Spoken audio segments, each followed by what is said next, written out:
a sua graça, a sua paixão, o seu amor, que nos motiva a seguir, atuar, servir, apoiar.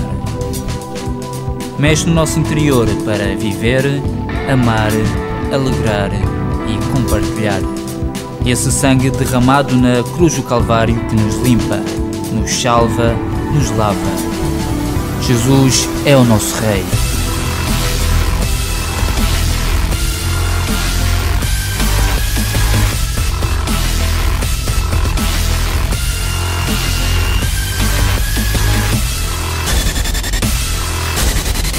ICCM, a tua comunidade.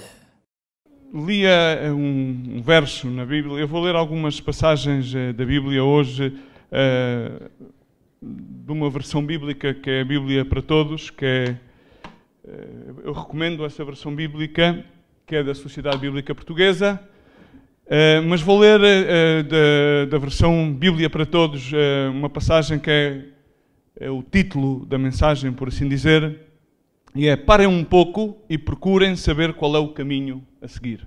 Parem um pouco. É preciso parar e procurar saber. Vivemos continuamente numa azáfama e todas as pessoas procuram, de alguma forma, através daquilo que fazem, encontrar a sua identidade ou, muitas das vezes, satisfazer as ansiedades da sua alma. Chama-me muita atenção a carta de João, a terceira carta, quando falava sobre a prosperidade da alma, que a tua alma esteja bem, e é uma carta muito pequena, mas também muito profunda, e temos muitas das vezes questionar-nos nós como é que está a nossa alma, porque a nossa alma muitas das vezes não está equilibrada.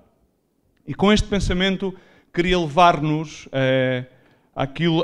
aos versículos que Luís compartilhou de 2 Timóteo, capítulo 1, verso 5, simplesmente para agarrar aqui numa passagem bastante importante, e também desta mesma Bíblia para Todos, a versão bíblica da Sociedade Bíblica Portuguesa, diz no verso 5, da segunda carta a Timóteo: lembro-me bem da tua fé, uma fé sem fingimento, com a que tiveram antes de ti a tua avó Loide e a tua mãe Eunice, e tenho a certeza que é a mesma fé que tu tens, dizia Paulo a Timóteo. Por esse motivo, eu quero lembrar-te que conserves sempre bem vivo, diz comigo, o especial dom de Deus.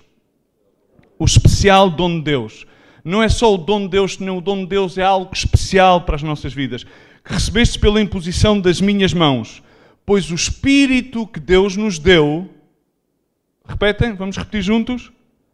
O Espírito que Deus nos deu não é de medo, falou o Luís, compartilhou acerca disto, não é de medo, mas sim de poder, neste caso, de coragem. Nesta versão bíblica apresenta-se como coragem, poder, coragem, amor e domínio próprio. Nesta versão bíblica apresenta mente sã, sound mind, é aquilo que diz na versão King James Version, e na versão amplificada, neste caso, apresenta-o tal como é a versão mais correta. Amor e bom senso. Diz comigo, bom senso. Aquilo que eu vejo hoje em dia que faz mais falta é ter bom senso. Há uma grande lacuna na correria da vida por bom senso. O bom senso também tem que ver com o senso comum das coisas. As pessoas não conseguem ter bom senso se não adquirem o correto senso comum daquilo que as rodeia e o verdadeiro conceito da fé que têm em Cristo Jesus e de quem são em Cristo Jesus. Não sei se me acompanhas. Eu vou tratar que cheguemos a bom porto. E continua dizendo: não te envergonhes. Diz comigo, não te envergonhes. Portanto, de dar testemunho do nosso Senhor, nem te envergonhes de mim. Paulo estava preso quando escrevia este, porque estou preso por causa dele. Pelo contrário, com a força que vem de Deus, deve estar pronto, diz pronto, para sofrer comigo. por amor do Evangelho. Alguns dizem parte de sofrer, mas Paulo repetidamente fazia ênfase, sofre, pois, penalidades como um bom soldado de Jesus Cristo. Porque Deus é que nos salvou, verso 9, e vamos parar no verso 9, Deus é que nos salvou e nos chamou, diz comigo, de um modo especial. Não foi, diz comigo, não foi pelos nossos méritos, mas pelo seu próprio plano e pela graça que desde sempre tinha pensado conceder-nos por meio de Cristo Jesus. E dizemos todos, amém, glória a Deus. Então aqui ressaltam-me, primeiro, ressalta-me a palavra bom senso. Bom senso que é equivalente a que uma pessoa detenha um apurado sentido daquilo que o rodeia, de senso comum, e, portanto, ter uma mente sã, ou, por outras palavras, ter uma mente equilibrada, uma mente que é coerente. Hoje em dia há bastante incoerência, inclusive dentro da igreja, ok? Toda a gente sabe o que é coerência? Toda a gente sabe o que é incoerência, ok? Então, e chama-me também a atenção outro ponto. Ele diz a Timóteo, não tenhas vergonha. As pessoas cada vez mais têm vergonha. E o sentido da afirmação das pessoas, as pessoas afirmam-se na sua forma de vestir, na sua forma de falar, naquilo que fazem, exatamente para evitarem terem vergonha. Há muitos cristãos que têm vergonha de darem testemunho de Cristo. Há muitos cristãos que têm vergonha de testificarem acerca do seu passado. Há muitas pessoas que estão neste ministério e muitas das vezes têm vergonha de refutarem-se a este ministério, remar, ou à igreja à qual pertencem. Têm vergonha, e Paulo aqui faz o ênfase em não ter vergonha. Simplesmente são 4 pontos. E em seguida diz-lhe, prontos para sofrer. Hoje em dia, cada vez mais as pessoas evitam o sofrimento. Eu não gosto de sofrer. Ninguém gosta de sofrer. E ninguém está predisposto, apto, mentalmente, emocionalmente e sentimentalmente para sofrer. Mas Paulo deixa bem claro que estejas pronto para sofrer por causa do Evangelho, por causa da causa de Cristo. E, como último, enfoca muito bem e claramente, não é pelos nossos méritos. Temos um dom especial, temos um plano, um propósito especial em Cristo Jesus, mas não é pelos nossos méritos. Nós não merecemos nada disto. Não somos bons, não estamos preparados, mas Ele tinha uma graça preparada de antemão em Cristo Jesus, e isto é tudo por Ele e por causa dEle e nele. Então, tendo visto isto, agora eu quero que nós nos refutemos a uma escritura, a 2 histórias, para ver se conseguimos ver como tudo isto faz sentido. Vamos à história do bom samaritano, Lucas capítulo 10, verso 25. E vamos ler até o verso 42, porque depois vamos entrar de uma história a outra história. 4 pontos, recordam-se dos 4 pontos? Bom senso. Segundo ponto. Não beberam café esta manhã? Primeiro ponto é ter bom senso, mente sã, equilibrado, coerente. Segundo ponto é não ter vergonha. Terceiro ponto, prontos para sofrer. 4 pontos, salvos, não por mérito, mas o mérito é todo de Jesus. Então, o bom samaritano. Esta parábola, ou história, a ilustração, vem à razão que um advogado, um certo doutor, conforme diz a palavra de Deus, verso 25, eis que se levantou um certo doutor da lei, alguém refutado como um conhecimento bastante amplo da palavra de Deus. E este homem, diz a palavra do Senhor, tentando a Jesus, tentando significa quis pôr à prova a Jesus Cristo, significa, ele nem sequer conseguiu identificar que o próprio Jesus era a lei. Mas, no entanto, era um homem, um advogado, um homem preparado, podemos assemelhá-lo a um homem com bastante capacidade intelectual. E disse-lhe: Mestre, que farei eu para herdar a vida eterna? Agora aqui, nestes versos dos 25 ao 28, vamos ver aqui o primeiro ponto do bom senso. Este homem não tinha muito bom senso e começamos já a ver aqui. E não era nada coerente. A primeira pergunta que ele faz, um doutor da lei, evidentemente era fariseu, embora não esteja explícito, mas é implícito que era um fariseu.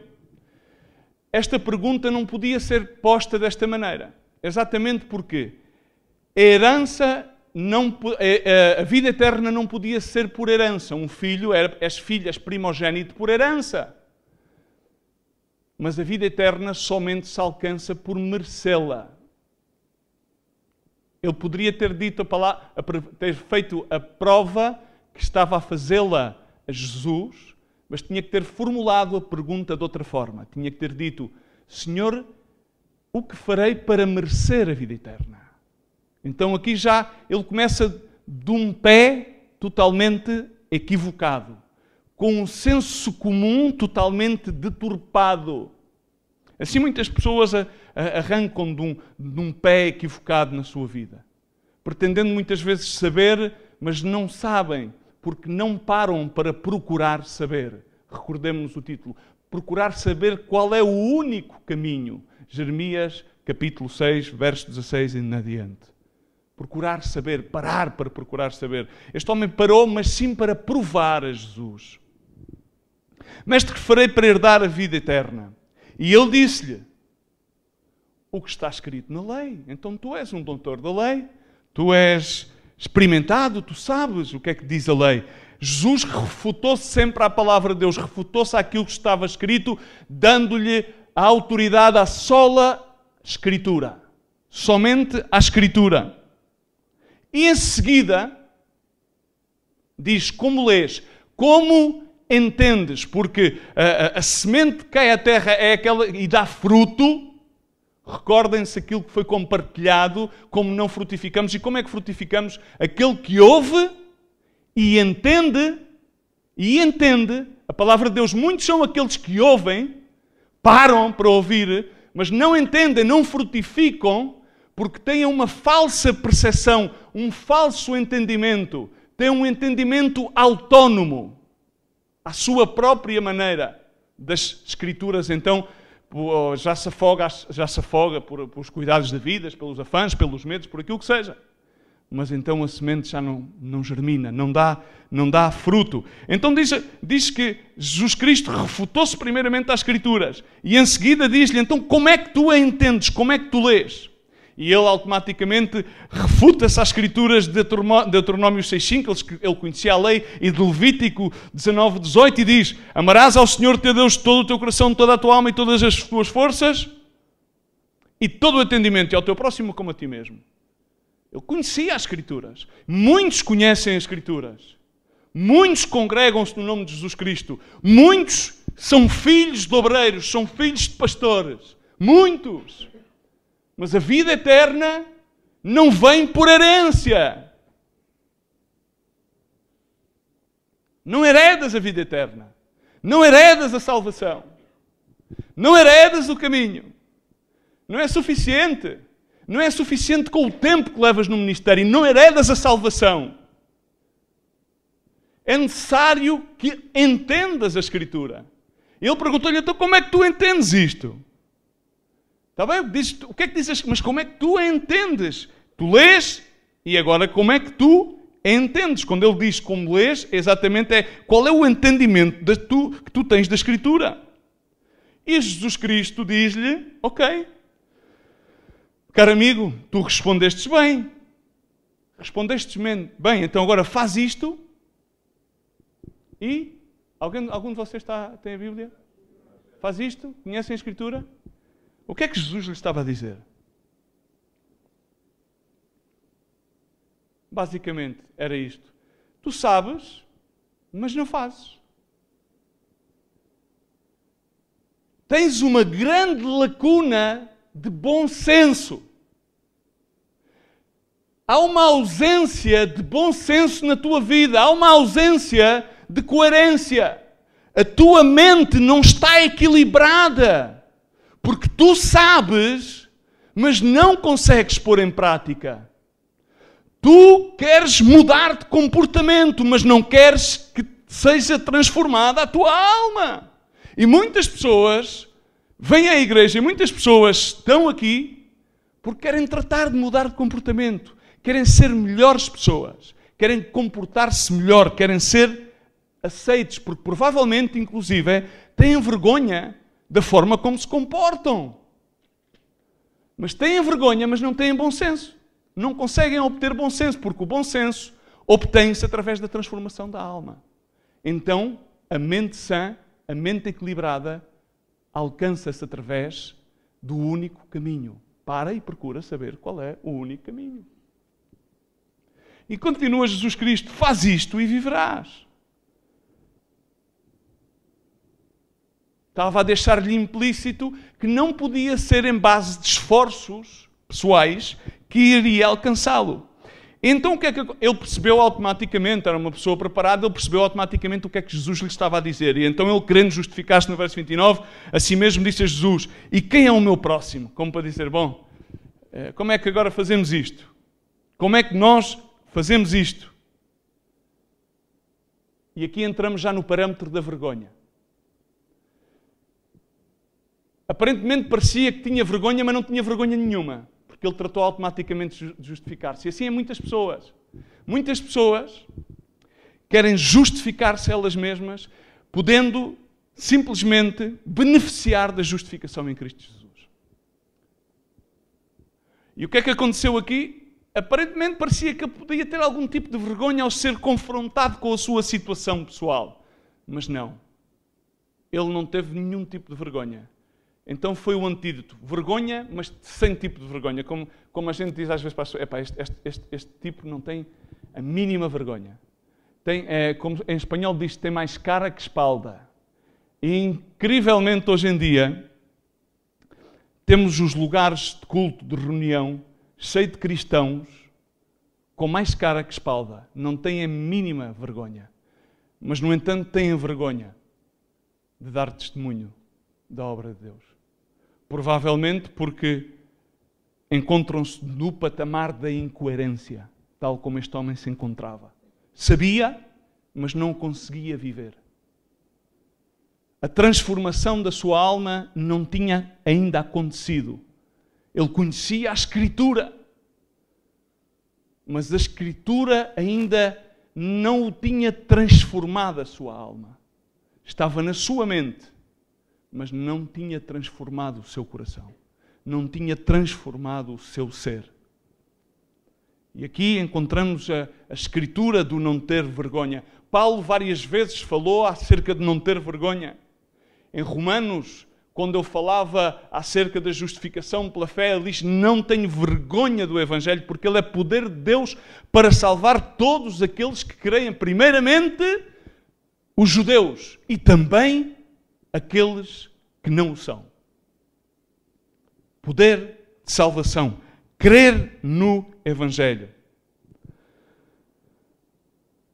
Então, quem é o meu próximo? E quando ele está a dizer quem é o meu próximo, ele está nesta justificação como que a fazer o fincapé de estar determinado aquele mesmo, através dos seus méritos pessoais, através de executar aquilo que lhe fosse mandado fazer, através de cumprir a lei, através de cumprir os mandamentos, que ele pudesse alcançar a salvação da sua alma. E incrivelmente, na graça, no tempo de graça que nós temos, parece que muitas das vezes nós caímos no mesmo erro, em querer alcançar a salvação por meio daquilo que fazemos. E na realidade, Deus não está nada interessado daquilo que nós podemos fazer por Ele. Deus está interessado na nossa vida, na nossa alma, em todo o nosso ser, na nossa absoluta rendição ao amor de Cristo. Não naquilo que nós possamos fazer por Ele, mas naquilo que Ele fez por nós. E então começou Jesus Cristo a dar-lhe a ilustração. E aqui passamos aos pontos seguintes. Do pronto para sofrer e da salvação pela graça, salvação pelos méritos de Jesus Cristo. E nesta história do bom samaritano, todos nós conhecemos tão bem. Tantas vezes, há tantas ilustrações como é que te chamas? Que eu já me esqueci o teu nome. E a Ruilsa fez umas obras de teatro tão interessantes.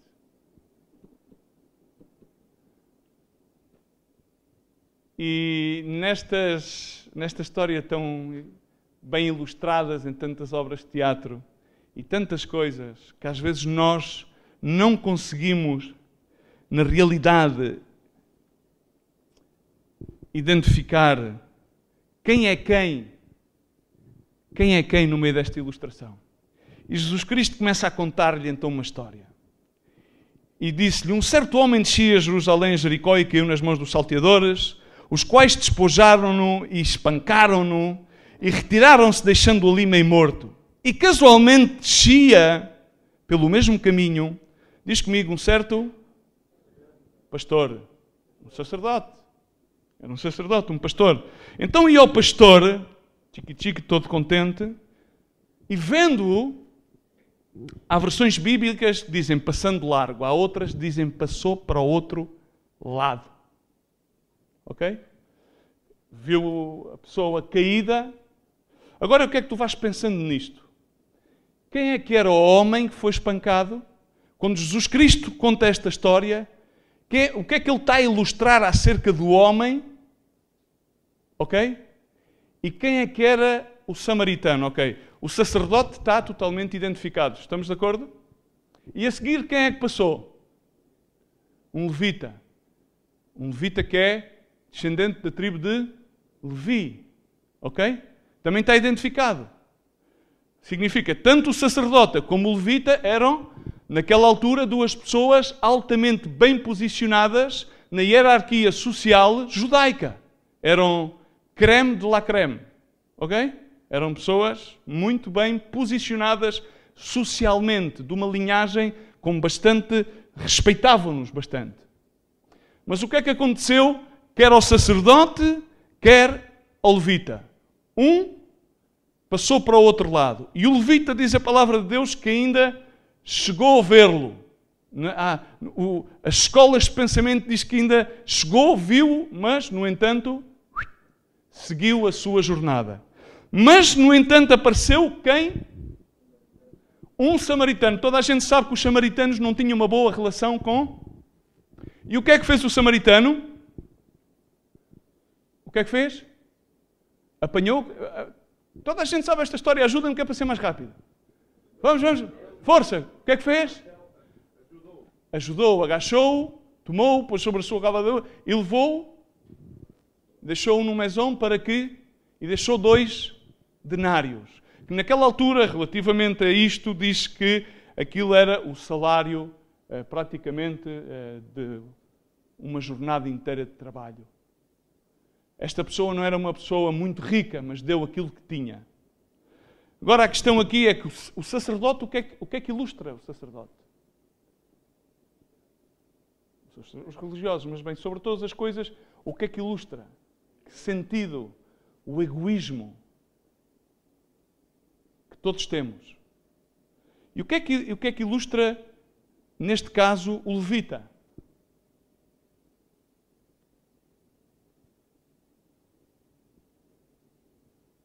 Um foi tão egoísta que passou para o outro lado. E o outro, apesar de que viu, como nós continuamos a ver dia a dia,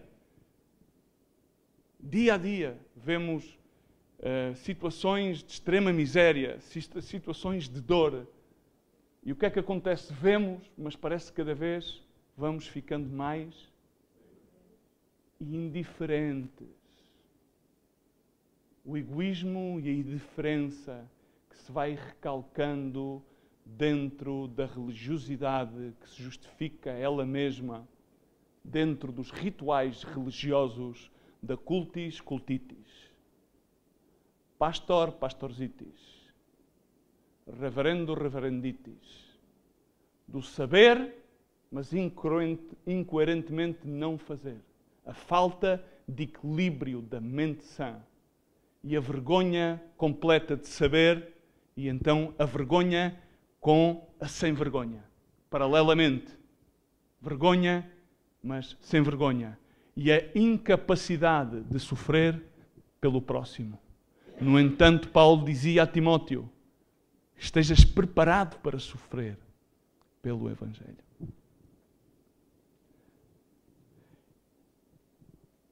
E em seguida, diz a palavra do Senhor, perguntou-lhe, pois quais destes 3 homens tiveram, te parece que foi o próximo daquele que caiu nas mãos dos ladrões? E ele respondeu no verso 37, aquele que usou com ele de misericórdia. Em algumas Bíblias diz de compaixão. Disse-lhe, pois, Jesus, pois vai e faz da mesma maneira. Vai e sê coerente. Vai e equilibra a tua vida. Sai daqui e sê cristão. Vai e não peques mais. Vai e sai daqui depois de ter estado a contas com Jesus Cristo. Amém? Precisava que me pusessem isto aqui a trabalhar, por favor. Deixa eu trabalhar, depois não sei a que horas é que vou. Vai e sê coerente. Vai e equilibra a tua mente. Em seguida vamos fazendo uma longa história curta, para ver se eu consigo fazer isto rapidamente. E daqui Jesus Cristo, aconteceu que indo com eles a caminho, entrou Jesus numa aldeia, esta aldeia é Betânia, ou Betânia, e uma certa mulher, diz comigo, chamada Marta que estava com Maria, seria? Ou com Joaquina? Hã? Quem é Marta? Marta? Olá, Marta. Era a Marta. A Marta estava com a... Não era com a Sara, era com a Maria. Ok. Estava a Marta com a sua irmã e recebeu-o na sua casa. E esta tinha uma irmã chamada Sara, não, Maria. E ia sentando-se aos pés de Jesus, ouvia a sua palavra. Agora, Marta, porém, diz comigo, andava distraída. Marta andava distraída em muitos serviços. Senhor, o que é que eu tenho de fazer para herdar? Não podes herdar, tens que merecer. Vai e faz isto. Viste qual é que foi? Faz, pratica. Ok, nós estamos acostumados a operar desta maneira. Se eu faço isto, obtenho aquilo. É ou não é assim? Nós dizemos aos nossos miúdos, olha, se tu te portares bem, se tu te portares bem, vais receber um prémio. Desde pequeninos fomos ensinados assim. É ou não é? É coerente, não é? Se uma pessoa se porta bem, significa hoje em dia no mercado de trabalho, se tu vais para uma empresa e és produtivo, és galardoado pela tua produção. Está bem? E funcionar em pós de objetivos está bem, ok? Mas agora o que é que acontece? Eu acho que a mente de Jesus não funciona bem assim.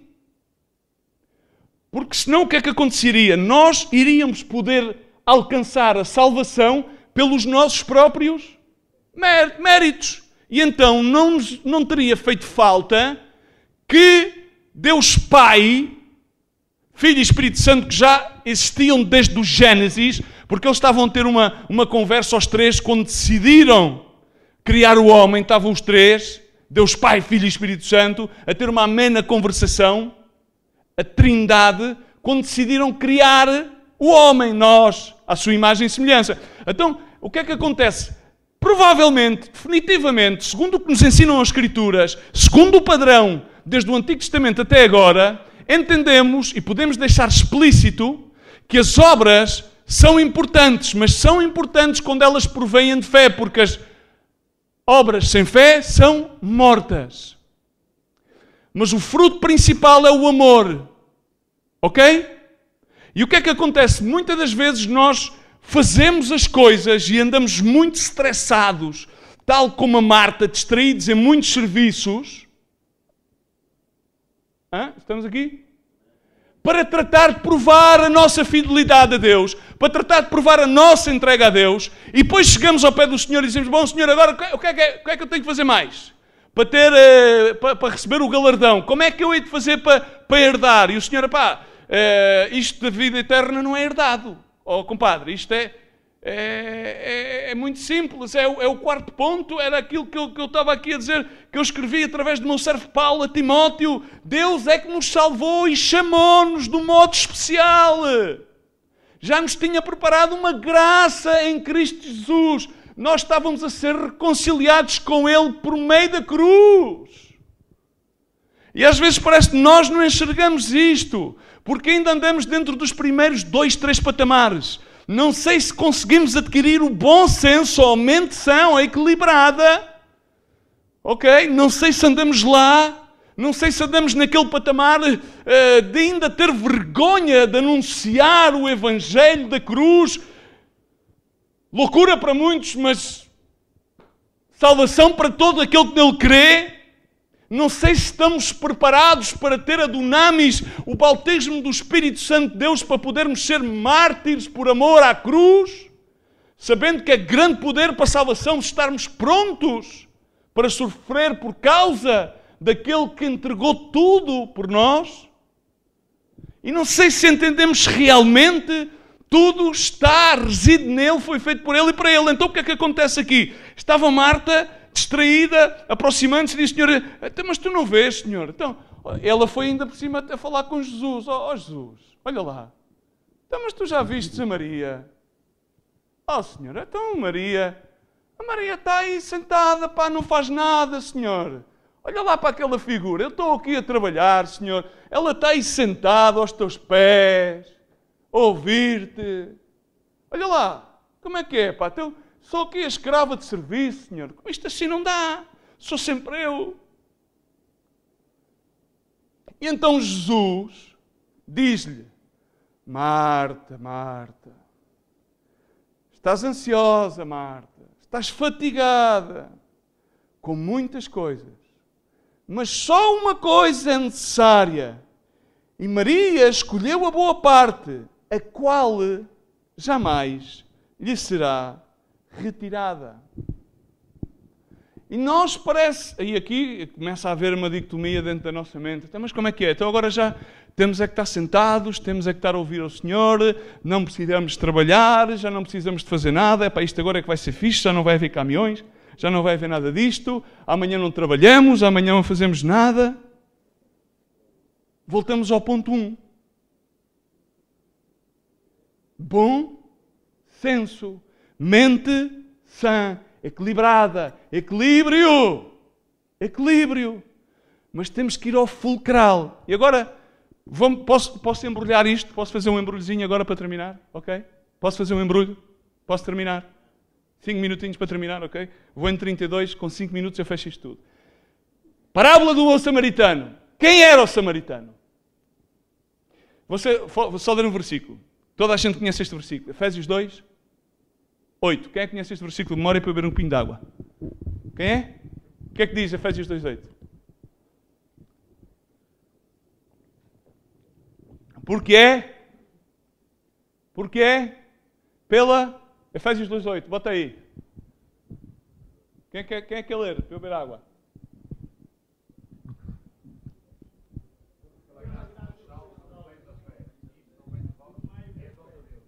Nove. Pela graça sois salvos. Não vem das obras, para que ninguém... Amém. Agora, 2 de Coríntios, capítulo 4.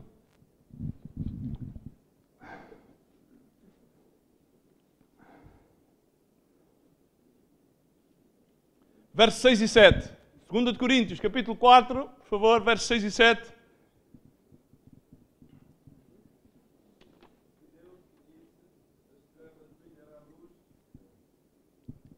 Fez brilhar a luz no nosso coração.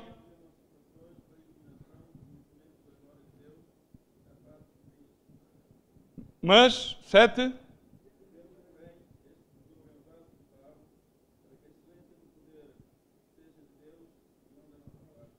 Amém. Amém? Ok, sum it up, como dizem os ingleses.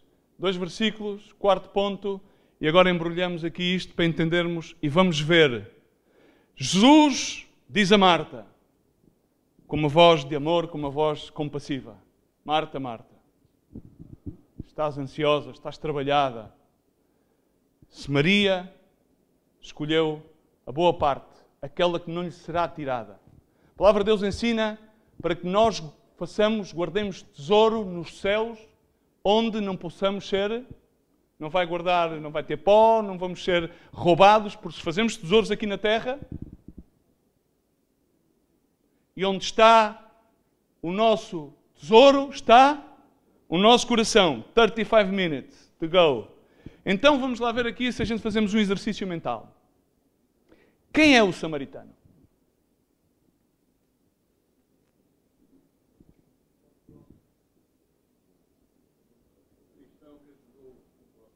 Quem é? Jesus está a dar uma ilustração. Jesus sempre falou por parábolas. Qual era o intuito de Jesus falar por parábolas?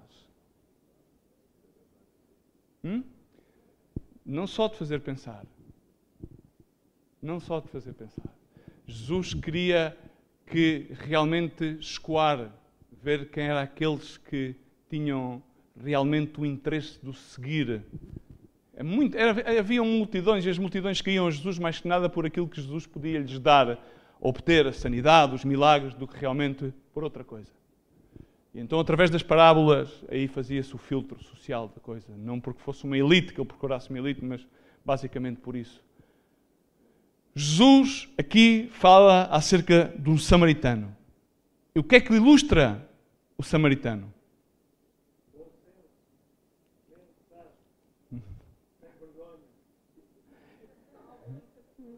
Ilustra a Jesus.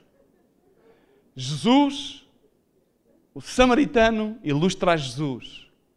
A palavra de Deus ensina que Jesus, nós fomos comprados por preço e preço precioso, a sua sangue derramada no cruz do Calvário. E o bom samaritano, o que é que ele fez? O que é que ele fez? Pagou, deixou, pagou, veio e passou, e foi. A Bíblia diz que ele voltará. Ele diz, e eu depois voltarei e pagarei-te aquilo que fizer falta. Agora, quem era o viajante? Reparem que eu estava a falar com um doutor da lei.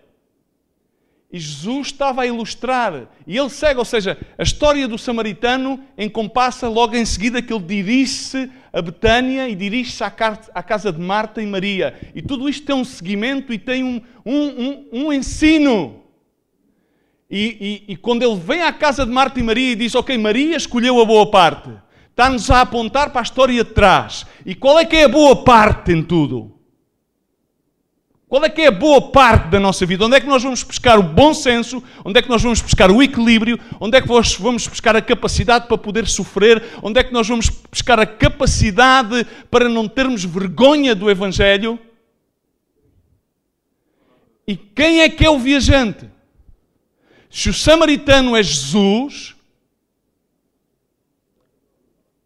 quem é que é o viajante? O viajante ilustra 2 pontos. A condição humana na sua fragilidade. Que neste mundo é continuamente assaltada, esbofeteada e cai sempre por terra. Mas a condição humana necessita do bom samaritano. Mas, no entanto, o viajante ilustra outra vez, supremamente, outra vez, a Jesus Cristo, que foi rejeitado pelos seus. A religião que escraviza, a religião que rouba, que assalta a alma, que a priva da liberdade, que a esquadrinha de tudo e a deixa no chão. Exatamente Jesus Cristo que veio para os seus e os seus o rejeitaram. O viajante ilustra a Jesus. Rejeitado pela religião, rejeitado pelos poderes fáticos, foi à cruz. E ao 3º dia, depois de ser sepultado, ressuscitou e reina à direita do Pai. E virá outra vez pela sua igreja. Virá outra vez pela sua igreja, tal como diz agora a palavra, e lemos ainda agora em 2 de Coríntios. E temos este tesouro em vasos de barro, para que a excelência e o poder não seja nosso, mas de Cristo Jesus. Amém? Sempre Jesus, quando chega ao fim, depois de falar com Maria, ele diz: Maria escolheu a melhor parte, e ele está a apontar para a melhor parte, que tinha já contado a história acerca dele. Ele estava a falar acerca dele àquele doutor da lei. Aqui estou eu. Sou o viajante. E o viajante é condição humana. E aqui estou eu, o bom samaritano, aquele que usou de compaixão. Este sou eu, Jesus. Tudo foi feito por mim, para mim, para mim. E hoje em dia, enquanto muitas pessoas se perdem em vãs palavrarias, aquilo que também está escrito em 2 Timóteo é interessante. 2 Timóteo fala isso. Muito interessante. Quando Paulo escreve a Timóteo, diz: evita os palavreados mundanos que não servem senão para aumentar a descrença. As palavras dos que assim falam alastram como a gangrena, entre esses estão Himeneu e Fileto. Eles afastaram-se da verdade e fazem perder a fé aos outros, dizendo que a ressurreição já aconteceu. Porém, o fundamento estabelecido por Deus está bem firme, e nele está escrito: o Senhor conhece aqueles que lhe pertencem, e ainda todo aquele que invoca o nome do Senhor deve afastar-se da injustiça. Numa casa rica não há só utensílios domésticos de ouro e de prata, há também alguns de madeira e de barro, e uns servem para fins nobres, e outros usos mais correntes. Portanto, quem está limpo dessas coisas é um utensílio nobre, purificado e útil ao dono, e serve para tudo, fazer tudo o que é bom. Mas tu foges das paixões das virtudes, procura a justiça, a fé, o amor e a paz com todos os que invocam o nome do Senhor de coração sincero. Amém? Somente necessitamos de Jesus Cristo, nada mais que Jesus.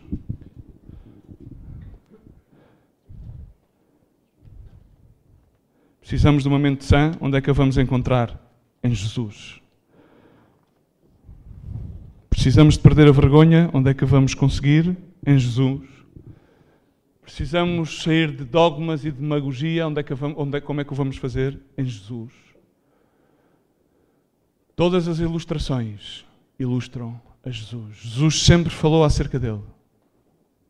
E sempre apontou, principalmente aos doutores da lei, aquilo que ele era e que ele é. A salvação não é por qualquer tipo de obra de justiça, mas sim pela justificação que tivemos com ele na cruz do Calvário.